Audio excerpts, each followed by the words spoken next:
Sri Lanka's most powerful news brand. When an election is around the corner or when a key piece of legislation is to be passed in Parliament, we always hear of a no-confidence motion. Now, the joint opposition has come forward today and said that they are going to file a no-confidence motion against the Prime Minister of our country.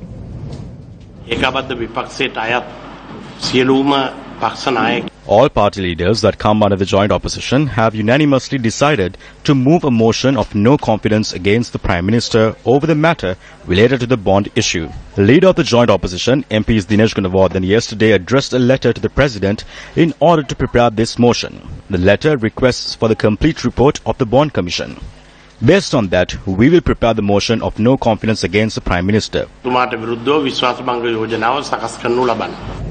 The no-confidence motion has become a common phrase used by politicians nowadays. We know that the so-called joint opposition has, in previous instances, come forward and said that they will move motions of no confidence against key individuals in the government. We have not seen it happening somehow. Now, we saw that the joint opposition coming forward and making various statements before the media to the general public to say, we will do this. But when it came to actually realizing that statement, it ended up being a mere statement at the end of the day. We saw the joint opposition coming forward and saying they will move a no confidence motion against then Minister Ravi Karunanayake.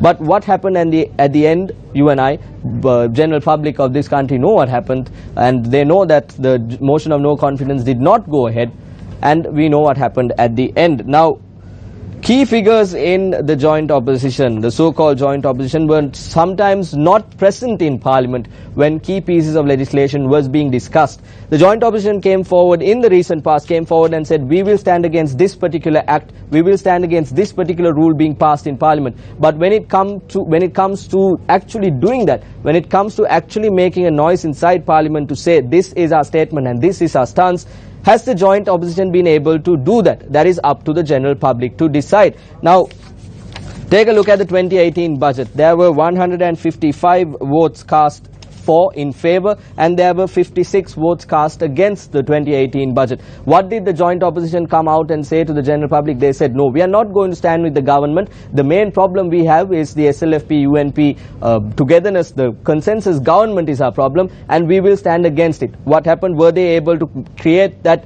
situation in Parliament where the Parliament was against the budget? No, they could not. What happened to the situation with regard to the local provincial councils elections amendment act? Was the joint opposition able to defeat that in Parliament? No, they were not able to do that as well. Once again, very key individuals like the people who come forward and make these statements were not even present inside the Parliament chambers on these special dates. Now, several acts in Parliament were discussed. The joint opposition were not able to do anything. How can the joint opposition of our country or the people of our country keep faith in the joint opposition, because they just make vague statements?